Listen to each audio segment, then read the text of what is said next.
Good evening, good afternoon, and good morning. This is the 2061st day of continuous webinar conducted by International Forum for Promoting Homeopathy. Today, our guest is Miss Tanya Filbert.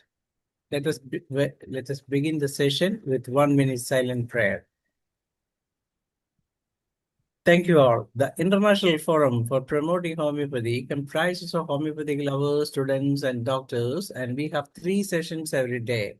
The first session of the day is already over in Hindi from 7:30 to 8:30. From 8:30 to 9:30, we have the international session in English, and from 9:30 to 10:30, we have a local language session in Malayalam.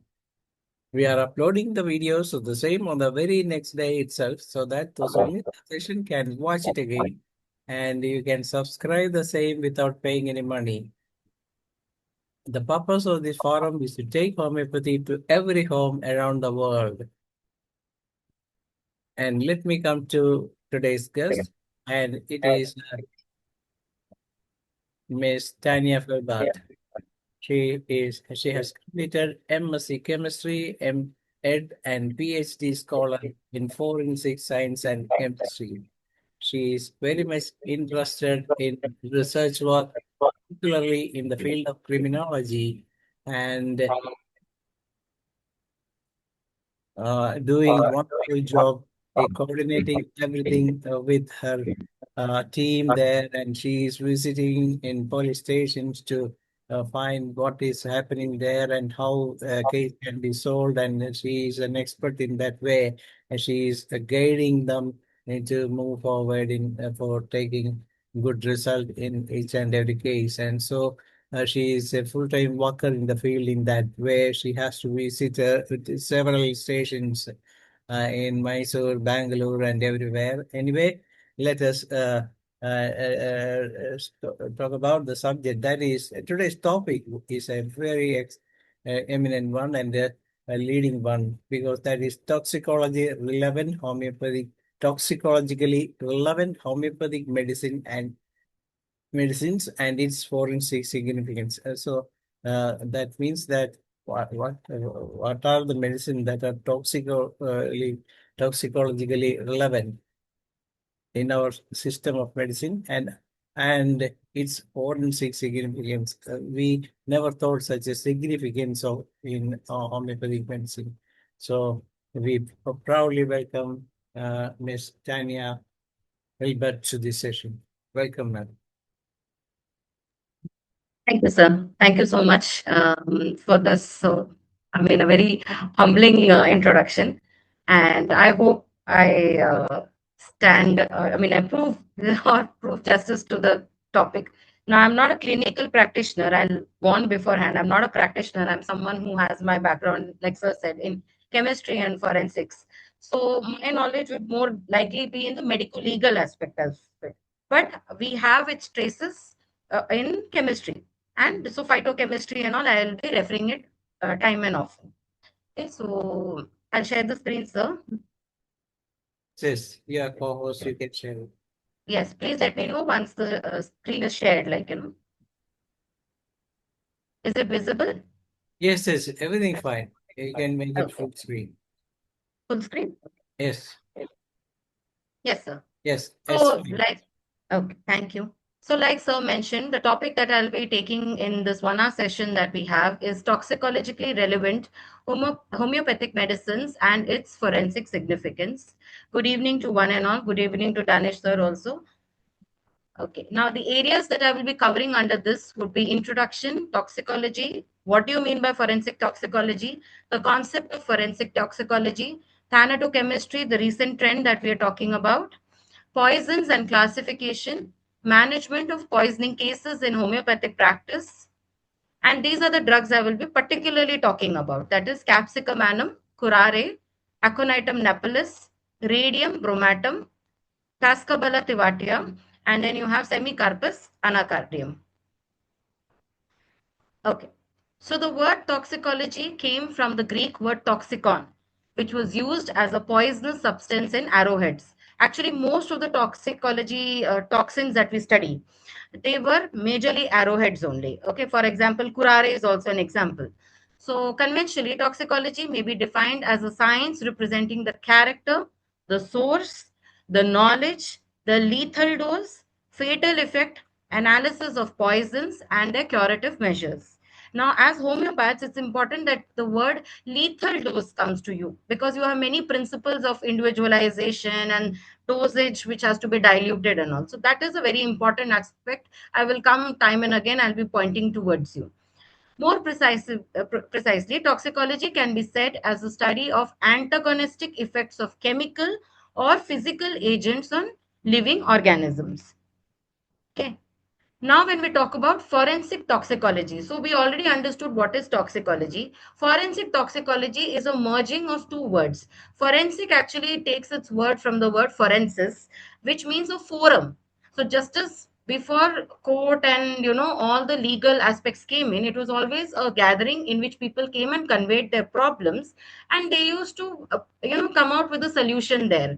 So, forensic toxicology means the use of principles of toxicology in providing justice or in aiming to provide justice. So, forensic toxicology is used to establish cause and effect relationships between exposure to a drug or chemical and the toxic or lethal effects that result from that exposure. So, it is not only exposure to the drug, but also what happens. For example, like let's say chili powder. If you are extremely, I mean, or let's say in your drug terms, if it is capsicum annum, prolonged contact with that leads to dermatitis, contact dermatitis, right, or Hunan's hand that you call it. So forensic toxicology talks about the application of conventional toxicology rules for the purpose of criminal investigation to assist in legal administration. Now ultimately what we want is we want to provide justice to the victim. That is our logic. Now, whatever evidences can be provided, we will try our best. That is what a forensic chemist, like in my subject, it will be chemistry and toxicology. For a forensic anthropologist, it will be bones. Like that, there are many departments that comes under this. It's an umbrella term, actually, forensic. Now, if I have to explain the concept of forensic toxicology, poisoning has become one of the most common medical emergencies, and you will be surprised at the rates or the number of cases that are coming up throughout the world, because thousands of pharmacological and chemical agents are commonly used, and the numbers are increasing every year. The incidences of poisoning and the substance abuse have been gradually rising in India over the last few decades. Accurate diagnosis of poisoning is essential. Now, I'll tell you why this is essential. The three laws that govern the Indian judiciary, that is your CRPC, IPC, and your Indian Evidence Act, now in the year of 2023, they have upgraded it, because the kind of acids that are available in the market is different, the kind of drugs available are different. So because of which they felt that there was a need for updation of the law. So now they have come in the name of BNS, BNSS, and BSA. Okay, so these laws have become a lot more lenient towards the forensic chemists, forensic doctors, okay, forensic ballistics person, because a lot more evidences are now admissible in court. Earlier, what used to happen in forensic medicine, let's say, for example, the doctor is called, expert witness is taken, and that's it. FSL report is given, that is forensic science laboratory report is given, that's it. No other, evidence was admissible. Now, even a WhatsApp message is admissible. So it has broadened the admissibility in the court, because of which more justice should be provided in future. That is what I want to say. Accurate diagnosis of poisoning is essential both in living as well as in the dead. Now, I know as practitioners, majority of your time you're actually dealing with the living. But what about the justice for the dead?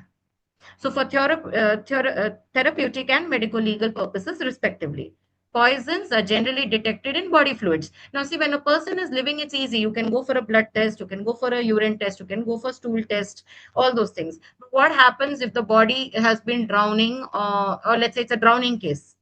The body has been floating, and in the last stages of thanatology, there is that bloating of the stomach, marbling, and all those cases wherein, let's say, secondary flaccidity also has been attained of the body. How do you provide justice to that? So in those cases, we take tissues, we take stomach wash. Sometimes if it's asphyxiation cases, that is, let's say somebody has done murder, so we'll try to take ligature marks, we'll try to take fingerprints, we'll try to understand the contact that they have, the ridge edges they have. We will also try to understand the saliva dribble. So these are what are considered. So urine passed, stool passed, okay, maybe colostrum that was leaking, all those are also considered. Okay. And also the viscera besides urine and vomitus after death. These are considered. Now, in a cadaver, one of the better samples to complement blood. So, blood is the best sample actually because from there you can get all the details about the person. But let's say the blood is not there. Okay, or along with blood, if I need a corroborative evidence, that is, along with blood, if I need to prove something, vitreous humor is now considered as the second best biological fluid which can be used for court admissibility for the reason that it is less likely to degrade. Okay, and it is equitably easy to collect at the time of autopsy. So please understand, we are given very little time at the scene of crime. Once the area is cordoned, we are barely given half an hour to go and complete all the documentation with chain of custody and all the assessment, preliminary assessment, spot assessment, confirmatory assessments to be done in the lab. So, and most of these samples, let's say blood coagulates immediately. So, because of which, as soon as possible, whichever evidences we have, biological evidences we have, we try to quickly collect it and take it to the lab. Forensic toxicological analysis has traditionally focused on the use of body fluids, but nowadays it has gone to things like alternative specimens, for example, like bone marrow. Now they are considering even virtual autopsies and all those things, okay, because they want to provide more justice. For example, the bestest case was the Ahmedabad plane crash, okay, wherein forensic odontology, that is the study of the teeth, basically, that was also considered. Along with it, also there were many other new techniques like spot fingerprinting. Okay, all those were also taken into consideration. Now, when we talk about thanatochemistry, now thanatochemistry is basically what I deal with. It is the study or the chemistry of the dead. Okay, so basically, the first thing that you have when you enter or you get a cadaver is to estimate the time of death. So, in a team, usually we have a forensic entomologist who will study the life cycle of the maggots.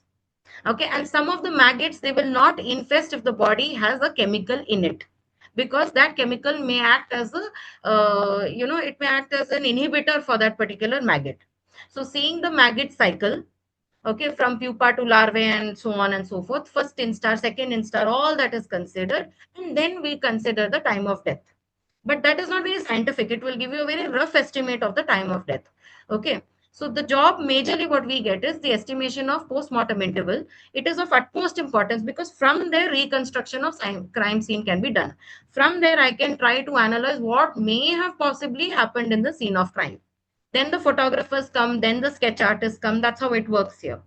Research over the last 30 years have sought a lot of new techniques for estimating the time of death, particularly focused on human biomarkers whose concentration changes over time after death. So, if there is a visible change in a biomarker, that is actually considered a better, marker of the time of death, or PMI can be determined. So, almost most of the studies that you do presently, even now, presently, a lot of study is being done on estimating the concentration of hypoxanthine and potassium concentrations in blood and vitreous humor and all.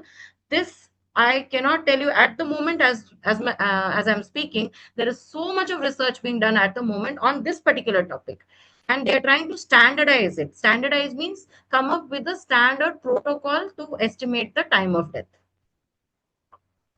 Okay.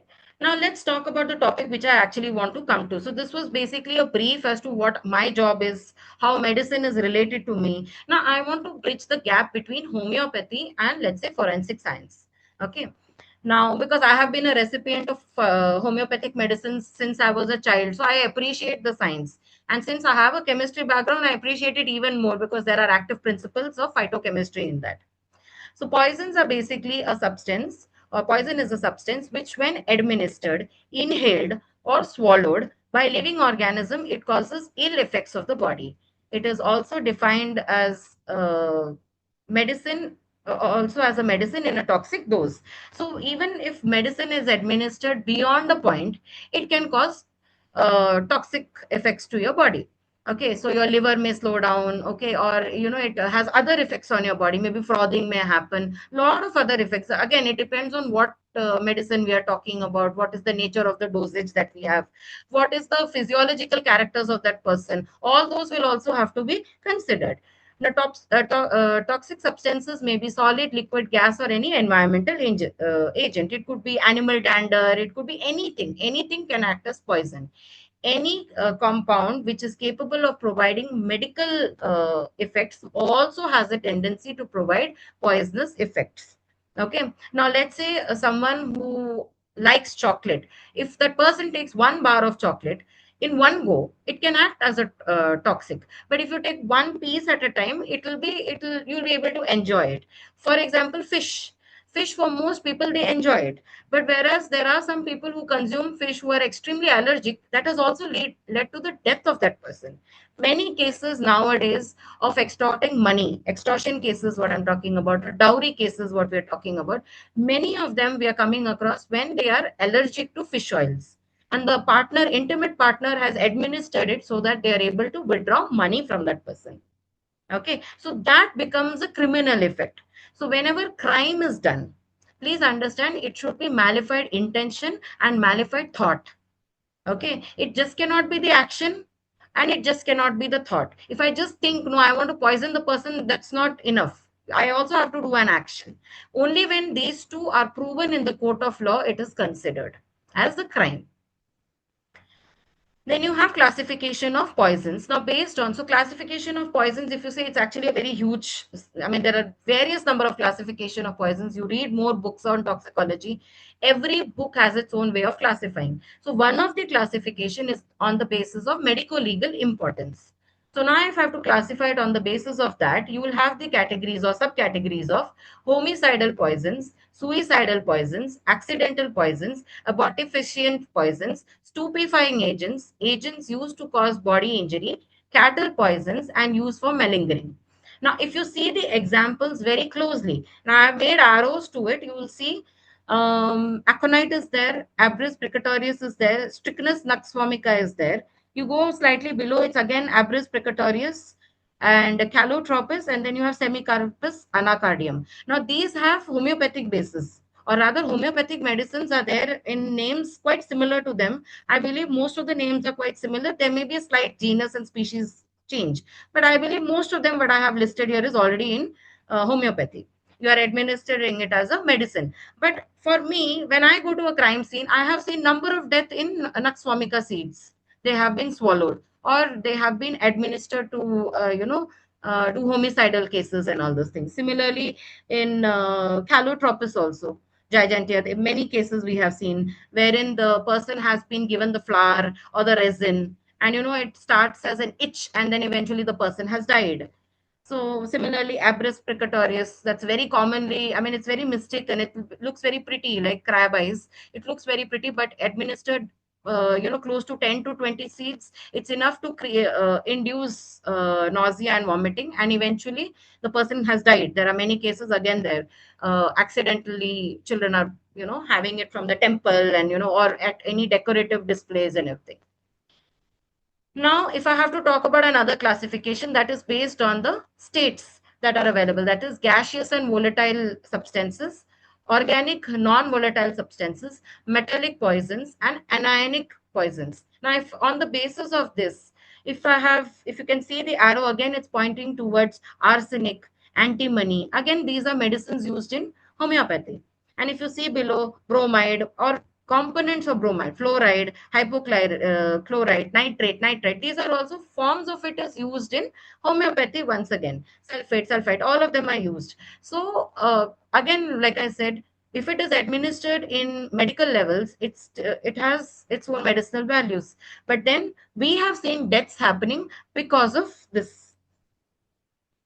Now, how do we bridge the gap between homeopathy and forensic toxicology? Now, the thing is, the minute we talk about forensic toxicology and I talk about a doctor, the first thought comes in mind is a doctor who's practicing or who has an MBBS. But actually, homeopathy understands forensic toxicology even better. That is what I found in my research, because I simultaneously do my research as well. So now, homeopathy is a form of medicine. I'm sure many of you are practicing homeopaths, but then this is for people who are coming from non-homeopathic background. Okay, it is based on the principle that the body has the ability to heal itself. This ability uh, to heal is characterized by the power of recovery or the vital force or the immune system. This force is in the body which reacts to external stimuli. Homeopathy is a scientific medicine based on rules and principles which differ completely from the other branches of medicine. So, homeopathic medicines are diluted substances made from animals, minerals, and plant origins. There are many other, I believe there are six origins. These medicines are still used and these are developed over 200 years. Now, if I have to talk about the principles of homeopathy, principles of homeopathy, this is, I mean, a very, we call it a graphical organizer when you teach, because I've been a teacher in the past. So, when you teach, we call this as a graphical organizer, everything put in short for easy understanding. But with so many principles and laws that govern homeopathy, what I basically want to do is draw your attention to this particular principle. That is the principle of homeopathy of potentized remedy. Homeopathic remedies, though made from natural substances, like already mentioned priorly, plants, minerals, animals, are manufactured unlike any other medicine through a process of serial dilution. So you have a mother tincture, you keep diluting it as per the seriousness of the symptoms and the body physiology. And I believe a lot more case history is considered prior to giving the medicine to the person. A very dilute extract is made. With every step of dilution, the remedy is vigorously shaken, that is assessed. This process of succession is designed to arouse the dynamic nature of the medicine. Okay. Now, management of poisoning cases in homeopathic practice. I think this paper was written by a homeopath, which I recently studied, and I believe only one such paper was written. No research gap was identified. So I'm quoting the paper as it is to you with a link at the bottom. It will be there towards the end in the references. So in homeopathic practice, the management of poisoning cases is a crucial area where forensic medical knowledge is applied. This can include recognition of the poisoning symptoms. Now, homeopathic practitioners should be well versed in recognizing symptoms of acute poisoning, whether from natural toxins or from homeopathic substances or from chemicals when used improperly. So, which is why a homeopath has a lot more conversation with a patient, trying to understand everything, starting from the psyche to the physiology to every emotional aspect, everything, and then the medicine is administered to the patient in question. Okay. So if it is not given in a proper case, we have also seen cases in which because of some issue with the dose, that is the lethal dose that they're given, poisoning has happened, convulsions, nausea, vomiting, that is early signs of poisoning that were seen. Now, use of toxic substances in homeopathy. Now, some homeopathic remedies such as arsenicum album, belladonna. Belladonna is a flower also. So many a times we have seen children where they pick these flowers. They look very attractive. They have it themselves and they have gone in for poisoning cases. A lot of them have happened. That is incidental or accidental poisoning cases. And Naxwamika are derived from substances that are toxic in their crude form. Now, practitioners need to be aware of the toxicological profiles of these remedies and ensure they are used safely and within the permissible limits. Again, that depends on each case that you have. Suppose Naxwamika is administered to two different people, the dosage for two will be different as per whatever the severeness of their symptoms would be. Now, sources of homeopathy, as already mentioned, priorly animal, mineral, plant. Then you have sarcodes, nosodes, and then you have the last category, that is imponderabilia. I believe I am not very good with this pronunciation. I assume that is that. And the last one, which is synthetic sources. So now sources of homeopathic medicines. Now, why we are talking about this particularly is these sources will actually prove to be poisonous in most of the cases I'm going to take up. Okay, so in plant and animal kingdom, most of the homeopathic or plant and vegetable kingdom, most of the homeopathic medicines are obtained from plants. Medicines are derived either from the whole part, okay, or from specific parts. Like aconite, the roots are actually very dangerous. Okay, then you have Casabella thivetia, it's the resin, and the leaf also is quite dangerous. Nux vomica, those biconcave seeds are very dangerous. Abris precatorius also is the seeds which are more dangerous. But there are some plants like resin communis, which is there. The whole plant is completely poisonous. Okay. Then you have some of them in which the bark may be poisonous, the leaves may be poisonous, the seed may be poisonous, depending on again on the species and the genus. Medicines are prepared from all kinds of plants, including poisonous and carnivorous plants. For example, belladonna, calendula, arnica, bryonia, pulsatilla, and all. Now, if I have to talk about the animal kingdom, certain homeopathic medicines are prepared from the animal kingdom. The method of preparation is the same as that of plant kingdom. We are not going into the preparation, but there are some secretions of animals which also cause death of people, which also causes intestinal toxic effects, wherein the person may have picked up a stomach infection, and then it produced a fever, and then it went undetected, and then death of the person has happened. Many such cases have come to us also. So examples of medicines prepared from animals are Blata orientalis, then you have tarantula, then you have naja, which is prepared from the cobra poison. To name a few, there are more actually. Then you have mineral kingdom. This is basically from the elemental states or minerals, acids or compounds. Now, individual minerals or compounds are taken to prepare the medicines. The method of homeopathic drug preparation eliminates the toxicity of the metals, making it safe for use. For example, homeopathic preparations from minerals like natrium, that is from table salt, NaCl, cupromet from copper, aurum from gold, and ferrum from iron. But then again, some of these, like copper, if it is taken, or let's say if you take sodium in high quantity, also poisoning has happened. Mild poisoning cases we have seen. Nosodes. Now, these are homeopathic medicines prepared from morbid tissues or secretion, including blood, discharges, pus, or saliva. Microbes, bacteria, viruses, they are used to prepare nosodes. The toxicity of the substance is removed through the process of potentialization, and higher potencies are prepared. One need not free from this source of medicine, as the medicines are free from any harmful effect.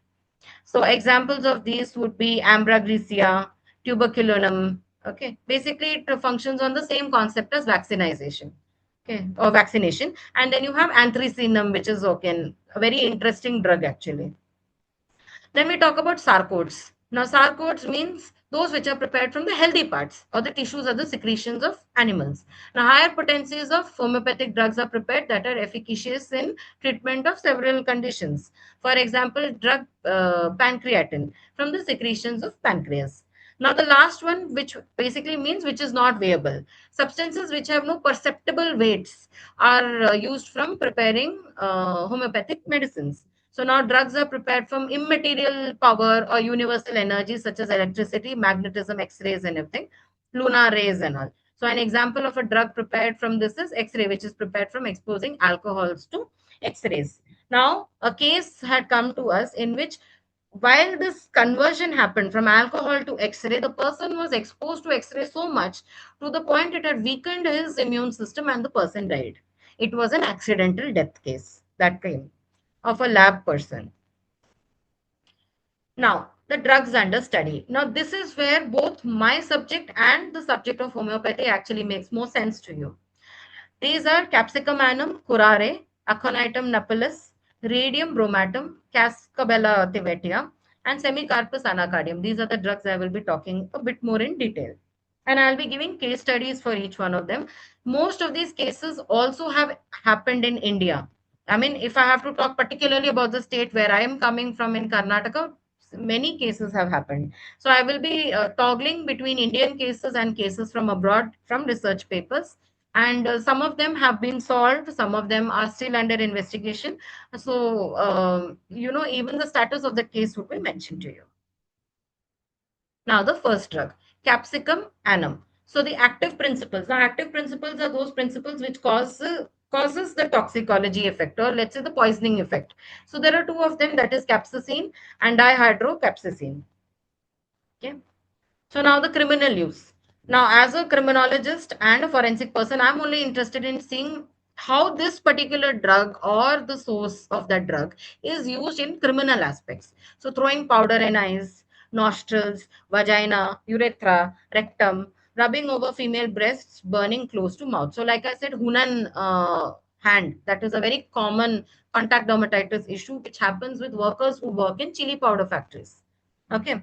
Now, many cases I cannot come to telling you have happened when chili powder has been thrown, sometimes in an act of defense, but mostly by the husband on the wife or the husband on the child.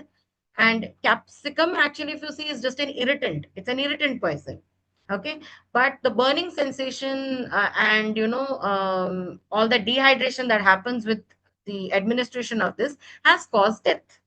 in some cases. One person, it was administered in the eyes, and the person died because the burning actually caused him to go dehydrated. He couldn't see for water, and then eventually the person died in that. It was one case that we had locally here.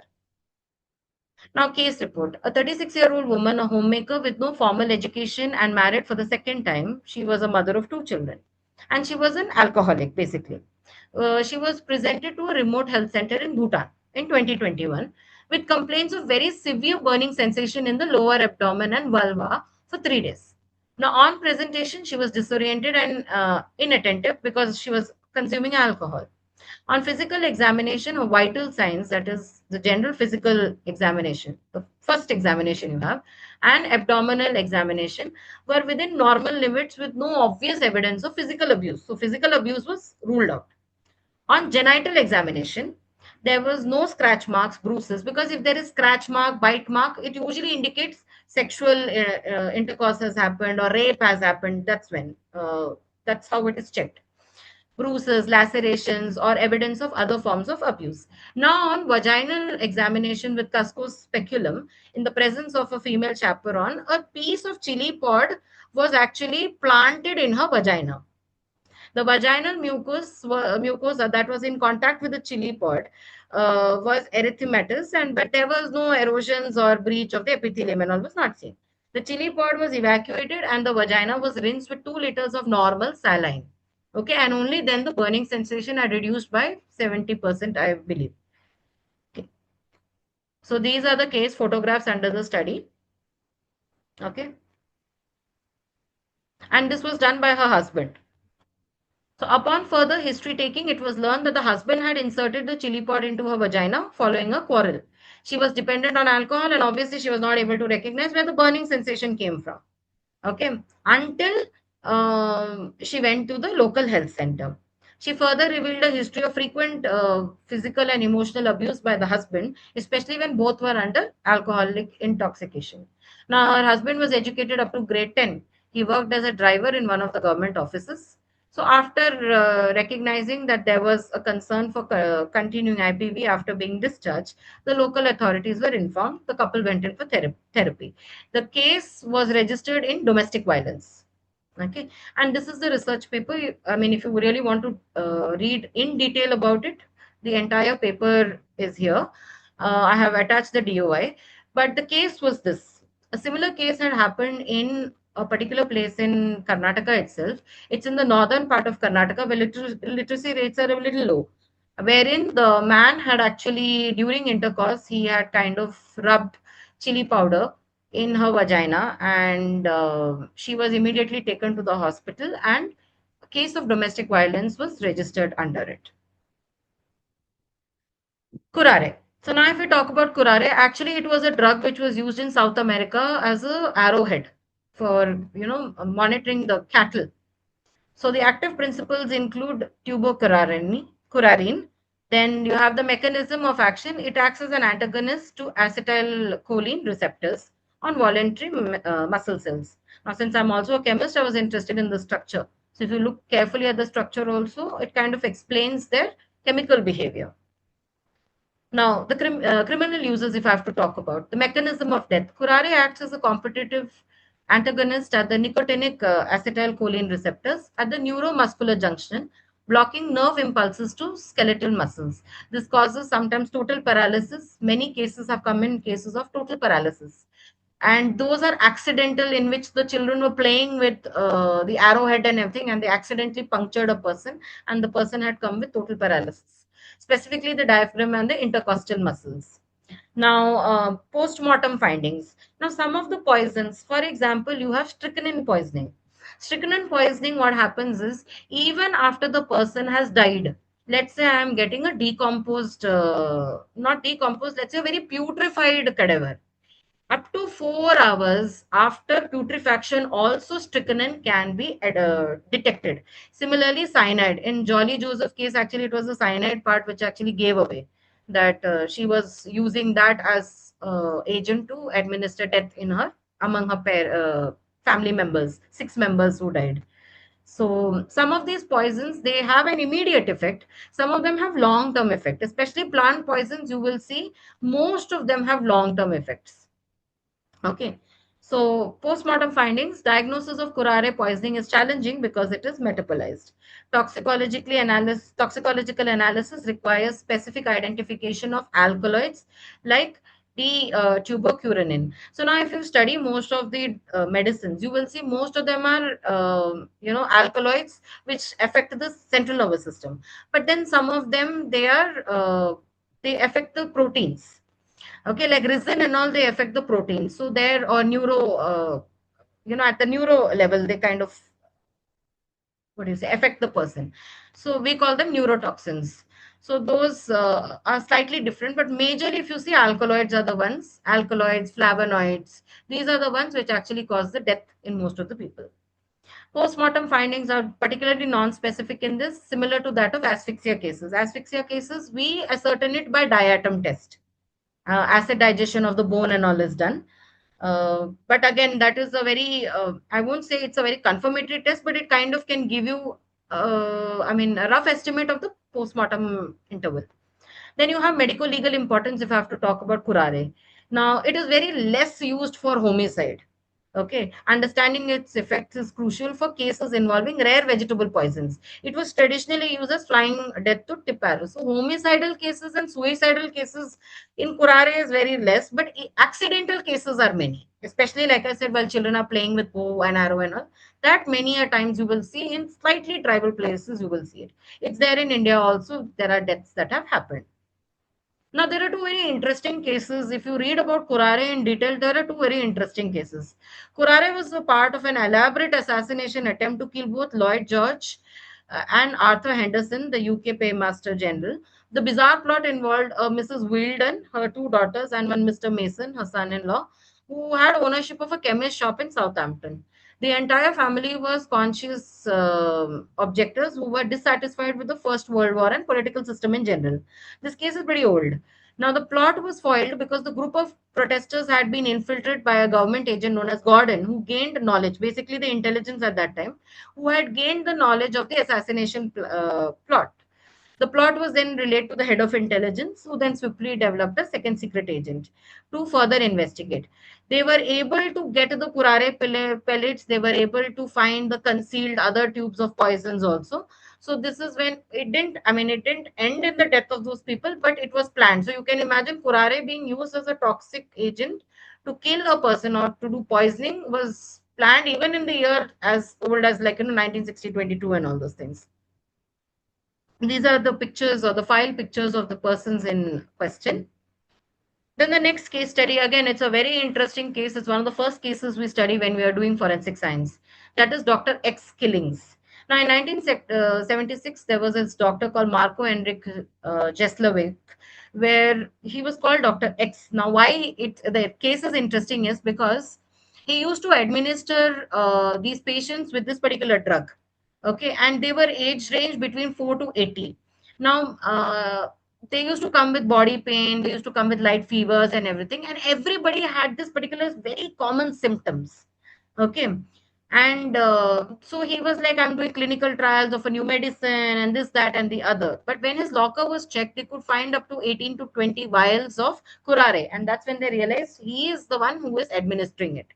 Okay, so he was acquitted because that time forensic science did not have so many leeways to what do you say, present these toxic or let's say poisons in the court of law. So because of the law, he kind of got away with it. There's a file photo of him at his trial, but he was acquitted because there was no fingerprint technology that time. There was no brain mapping and all, which we do right now. So it was not there at that time, which is why he kind of got away with his crime. Next is aconitum napellus. So the active principles in this is aconitin. Now other diterpenoid alkaloids. So these are the names, that is mesaaconitin, hypoaconitin, jessaaconitin, and napellin. The chemical structures of those have been provided here. Now, in this, the flower and the root is actually, the roots are the most dangerous. The flower also, bark also, to an extent, it is quite dangerous. Now, they are used in homicidal and suicidal poisoning. It is very common in South. Very, very common in South and Karnataka. Every second day we get cases of aconite poisoning. Rare but documented used in traditional medicine. Rapid onset of symptoms makes the detection very critical. Within half an hour, actually, the fatal period, you will immediately get to know it's aconite, previously known as the queen of poisons. So now reported medical cases, there were cases of suicide by aconite ingestion, then homicide via spiked food in domestic conflict. It's very common, especially in domestic fights, husband and wife fights, or intimate partner fights. Accidental poisoning from misidentified medicinal herb. Now, many a times this is mixed with you know, dalchini we call it. Okay, so many a times it is mixed with that. So the bark of the two trees look a bit similar, or cinnamon, we call it in English, cinnamon. So cinnamon and aconite bark are sometimes, people get confused and administer it in their food. And when it is administered, the person eventually dies. So misidentification is something that happens a lot in this case. So that is again accidental poisoning. Now, there was this patient who was aged. So this is one case study. So where she was 48-year-old man. He was a 48-year-old man who ingested 10 grams of this particular compound. Okay. Now, after ingestion, he experienced nausea and vomiting, and accompanied by limb numbness, lower limb weakness, heart discomfort, and a burning sensation.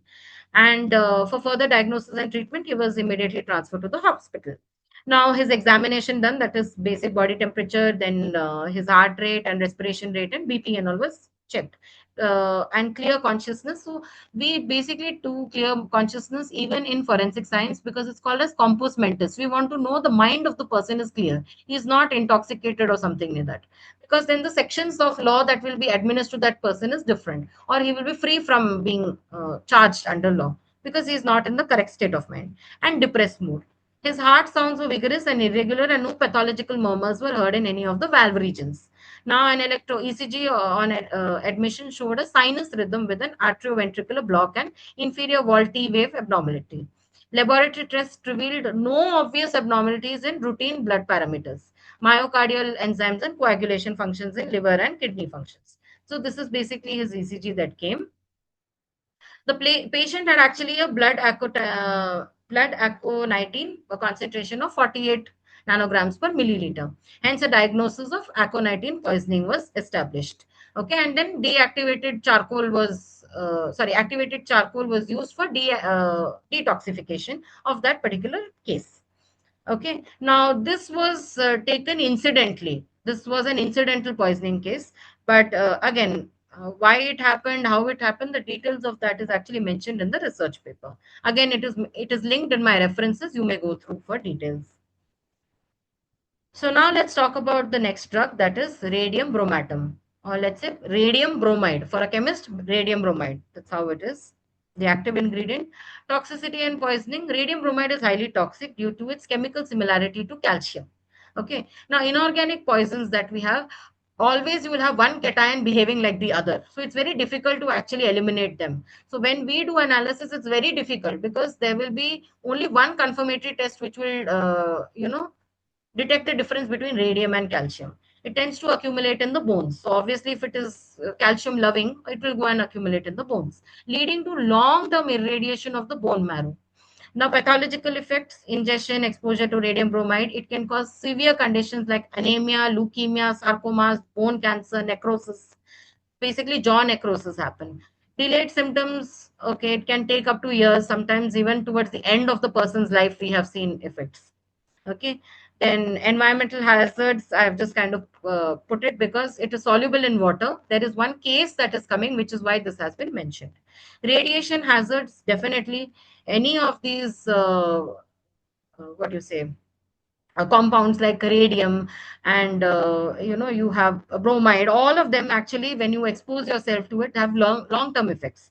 Okay. So radium bromide is intensely radioactive. So all these radioactive which have emitting alpha particles and all, they are quite dangerous and long term effect. And there are accidents of, I think, the Vietnamese water which has been poisoned. Even now there are children, I think it's the fourth or the fifth generation that is going on. Even then the children show effects of this. Okay. And the most shout out symptom of this particular poisoning is radium jaw. I will be showing the picture of that. So there are two cases of radium girls, and there was somebody called as. So these are these girls who used to work in a watch factory. Okay, so they had this habit of, uh, using their lips to sharpen the tips of the brushes and everything. Unknowingly, they were taking in radium. And then what happened was the radium jaw was developed, which was developed towards the end of their lifetime, a lot later. Okay. Then you have the second case, that is the case of Eben Byers. Now, one of the most documented instances of radium poisoning involves Eben Byers, an American industrialist who died in the year 1932. This poor man actually did not know he was consuming water which was poisoned with large quantities of radithor. So, that is a patent medicine containing radium salts which dissolve easily in water. He thought it's a health tonic. So every day he used to administer it. So over several years, the accumulation of all that radium, it led to severe bone decay and the loss of his jaw. This high profile case became a landmark case for which stricter laws had to be administered by FDA. So they had to sit and draft stricter laws in the name of all the medicines that are issued and all those things, which can be considered as OTCs and all those things. So this is the picture. If you see on the left, you can see that his entire jaw has been eaten away because of this particular tonic that he took by mixing it in water. And this is, like I said, it's a landmark case and it was a very scary case. If you see the actual file pictures in person, it's one of the most scary cases we have seen in forensic. Then we have Cascabella tivatia. This is a plant very commonly found in South, very commonly found in South, given the weather conditions. Now, this plant contains a variety of phytochemicals with several specific cardiac glycosides, being the most prominent. You have thevetin A and B, then we have thevitoxin. So, these are the primary cardinoloids identified in the plant tissues. Thevetin B is often referred to as a cerebroside. Now we have perivoside, which does not have a very toxic effect. It's okay. Only slight cardiac infatuation could happen. But nerifolin is the most dangerous among them. If nerifolin is the one which has been administered or taken in by the person, instant death has happened. And it happened as recently as a week back, wherein a girl was talking on the phone and she happened to pluck this leaf and she was playing around with it near her mouth. Small amount of it was ingested. Immediately the girl died, a potent glycoside that has been examined in various biological research contexts for cytotoxic properties. Minor glycosides are also there. It only shows cases of nausea, vomiting. But yeah, what happens is Cascabella tivatia, majorly the plant is poisonous. Resin, flower, leaf, everything is poisonous. Now the forensic significance. Many a times this plant is mixed with or it is confused with mango. Okay, now there is a variety of mango that is available here in Karnataka. I'm not particularly sure about Kerala. It's very small and you put that in pickles and all those things. So that particular mango, it looks very similar to the fruit that this particular plant has. So many times children accidentally consume that and poisoning cases, that is accidental poisoning, has happened. So adulteration issues, it is used as a toxic adulterant in many herbal supplements. Now there are some of these supplements which are given by quacks, so they are usually many a times unregulated and it has caused death of the people. Accidental indigestion, ingestion, that's what I said, that this particular fruit always is confused for it to be thought of like a small mango. And many children come up with death cases or extreme, very bad cases of vomiting and nausea. So, case study. Now, in this, it's a very interesting case. Now, there was this 57-year-old Saudi woman with a 10-year history of type 2 diabetes, which was managed with these particular drugs. Okay, and she ingested, this yellow oleander fruit. Actually, the common name for Cascabella thivati is yellow oleander. The ingested fruit, including seeds, it weighed around 3.4 grams. They say that close to 1 gram in itself can actually do the deed. But even after consuming 3.4 grams, she did not, develop any symptoms. Okay, now we are not sure, is it because she was taking other drugs and one cancelled the other, or is it because of a physiology? Till date nobody has been able to understand. Now it is a medical wonder and a forensic wonder as to how this lady is still alive. So this is how I said, if you see picture B, it almost looks like that particular small tomato or a small mango like I was talking about. Now this is the continuation of that case. I've given it in short because I don't want to exceed the time. So these were the medical details or the assessments, all of it, and everything was clear in there.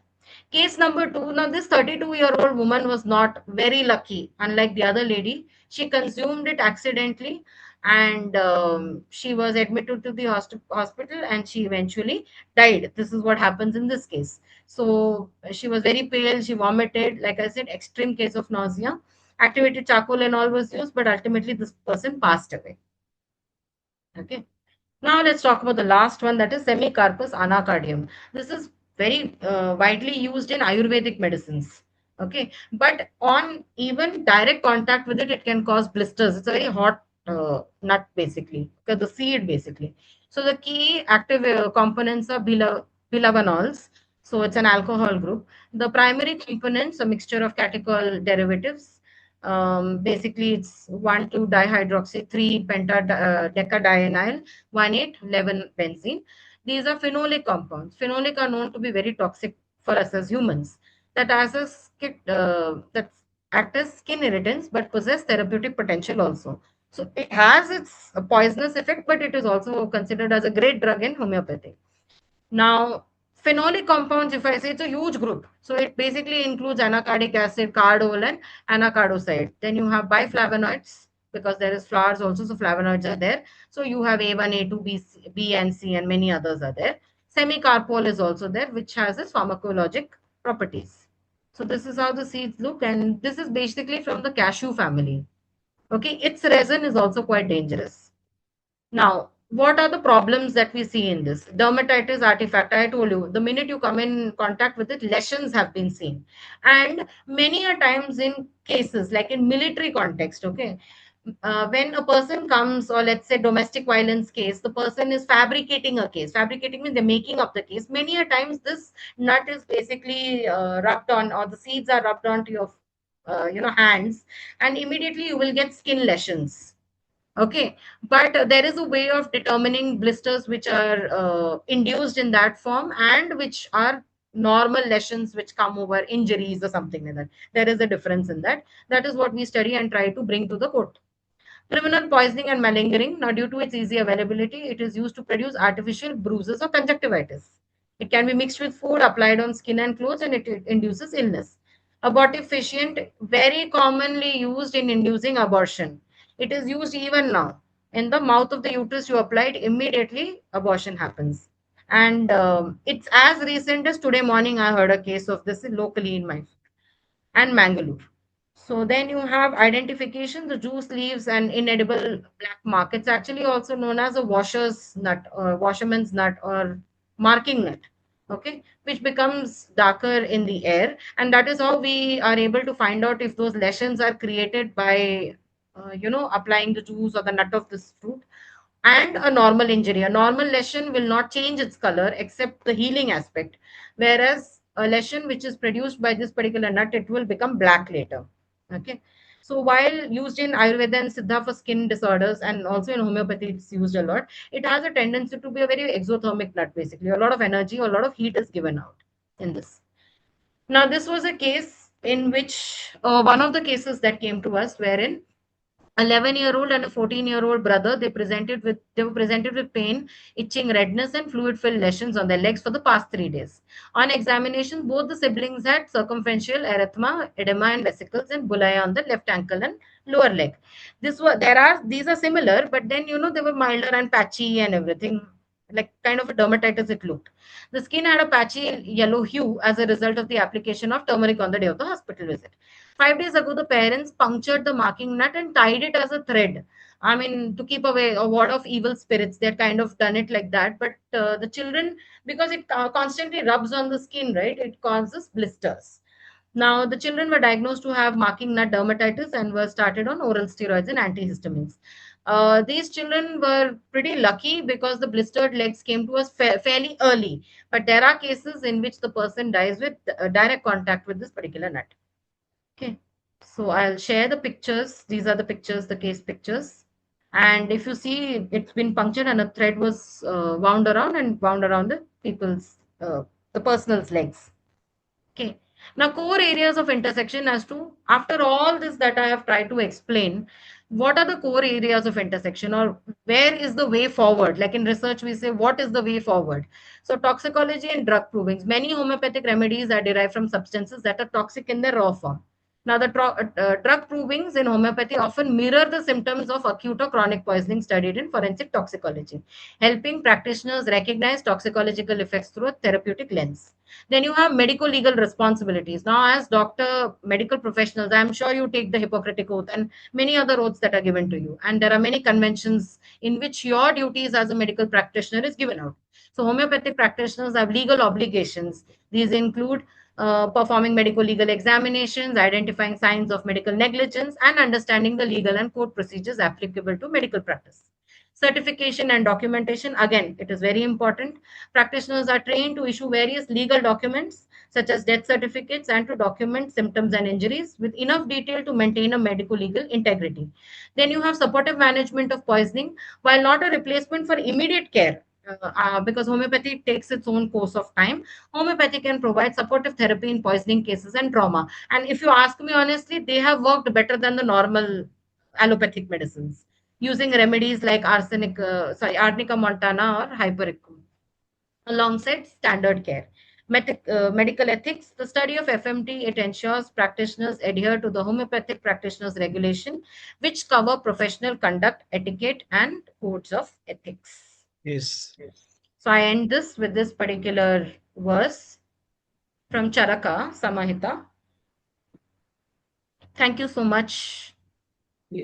Yes, Miss Tanya Filbert. It's really a very good session, and you really show how important is to study toxicology and homeopathy together, and how homeopathy works in those conditions. Congratulations. Thank you so much. I'm inviting Dr. Srishal to say a few words. He is from Karnataka. Yes, Dr. Srishal.